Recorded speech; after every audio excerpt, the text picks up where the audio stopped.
একদিকে চলছে আইপিএল, অন্যদিকে পিএসএল, কিন্তু সব আলোচনা যেন আইপিএল ঘিরেই। টাকা পয়সা থেকে শুরু করে তারকা প্লেয়ার কেনা সবকিছুতে আইপিএলই এগিয়ে। আইপিএল কেন এবং কিভাবে পিএসএল থেকে হাজার মাইল এগিয়ে সেসব জেনে নেন। প্রথম কারণ হলো আয় ও পারিশ্রমিক। 2023 থেকে 2027 সাল পর্যন্ত আইপিএল এর মিডিয়া সত্ত্ব বিক্রি করে ভারতীয় ক্রিকেট বোর্ড আয় করেছে 48,390 কোটি টাকা। এই টাকার একটা বড় অংশ দল মালিকেরা পাবে, তাই তারা প্লেয়ারদের পেছনে খরচ করতে সামান্য পরিমাণ চিন্তাও করেন না। আইপিএল খেলে একটা প্লেয়ার যে পরিমাণ টাকা পায় সে পরিমাণ টাকা সে জাতীয় দল থেকেও পায় না। আইপিএল এ শ্রেয়াস আয়ারের দাম 27 কোটি রুপি। এই টাকা দিয়ে পিএসএল এ সম্ভবত একটা দল বানানো যাবে। শাহিন আফ্রিদি, বাবর আজমদের মূল্য টেনে টুনে 3 কোটিতেও ওঠে না। পাকিস্তান পিছিয়ে থাকার দ্বিতীয় কারণ হলো আইপিএল এর তুলনায় দল সংখ্যা কম। আইপিএল এ 10টি দল অংশ নিয়েছে, কোনো দলকেই ছোট করার উপায় নেই, ফলে প্রতিযোগিতা বেশি। চেন্নাইয়ের মতো দল পয়েন্ট টেবিলের তলানিতে হাবুডুবু খাচ্ছে। এসব কারণে আইপিএল জমজমাট হয়ে ওঠে। অন্যদিকে পিএসএল এ মাত্র 6টি দল, ফলে নকআউট পর্ব না আসলে পুরো টুর্নামেন্ট ম্যারমেরে হয়ে থাকে। আইপিএল এর চেয়ে পিএসএল পিছিয়ে থাকার তৃতীয় কারণ হলো নিম্নমানের আন্তর্জাতিক প্লেয়ার। ডেভিড ওয়ার্নারের কথাই ধরুন,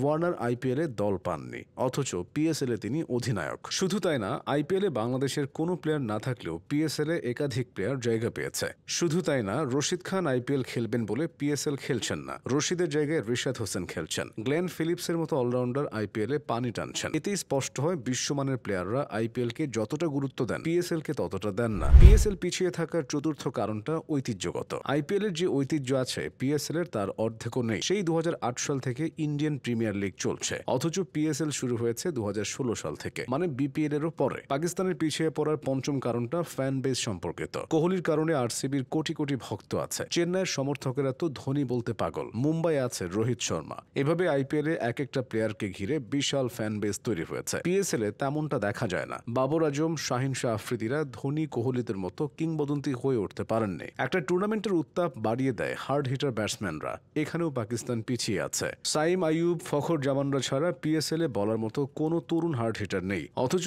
আইপিএল এ এমন ব্যাটারের অভাব নেই। Abhishek Sharma, Travis Head, Nicholas Pooran, Hetmyer, Henry ক্লাসেনরা যে কোনো ম্যাচ একা হাতে ঘুরিয়ে দেওয়ার ক্ষমতা রাখেন। তাদের কারণে আইপিএল কখনো ঝিমিয়ে পড়ে না। প্রাইজ মানিতেও আইপিএল ও পিএসএল এর মধ্যে পার্থক্য রয়েছে। আইপিএল জিতলে একটা দল প্রায় 22 কোটি টাকা পায়, রানার্স আপ দল পায় প্রায় 15 কোটি টাকা। পিএসএল এখানেও পিছিয়ে। পিএসএল এ চ্যাম্পিয়ন দল পাবে 6.5 কোটি টাকা আর রানার্স আপ দল পাবে 2 কোটি 20 লাখ টাকা। অথচ সেই 2008 সালে প্রথম আইপিএল এ চ্যাম্পিয়ন দল রাজস্থান রয়্যালস পেয়েছিল 4 কোটি 80 লক্ষ টাকা, আর সে বছর রানার্স আপ দল চেন্নাই সুপার কিংস পেয়েছিল 2 কোটি 40 লক্ষ টাকা। মানে পিএসএল পড়ে আছে সেই 18 বছর আগে। কিন্তু চাইলেও তো আর আইপিএল এর মতো টাকা সব লিগ কমিটি খরচ করতে পারে না। এই জন্য স্পন্সর থাকতে হয়। টাটা মোটরসের মতো প্রতিষ্ঠান আইপিএল এর স্পন্সর। আরও আছে জিও সিনেমা, সিয়াট টায়ার সহ ডজন খানেক স্পন্সর। আইপিএল এর বিশাল মার্কেট আছে বিধায় এসব বড় বড় কোম্পানি এগিয়ে আসে। পিএসএল এই সুবিধা থেকে বঞ্চিত। এভাবেই আইপিএল এর চেয়ে পিএসএল হাজার মাইল পিছিয়ে পড়েছে।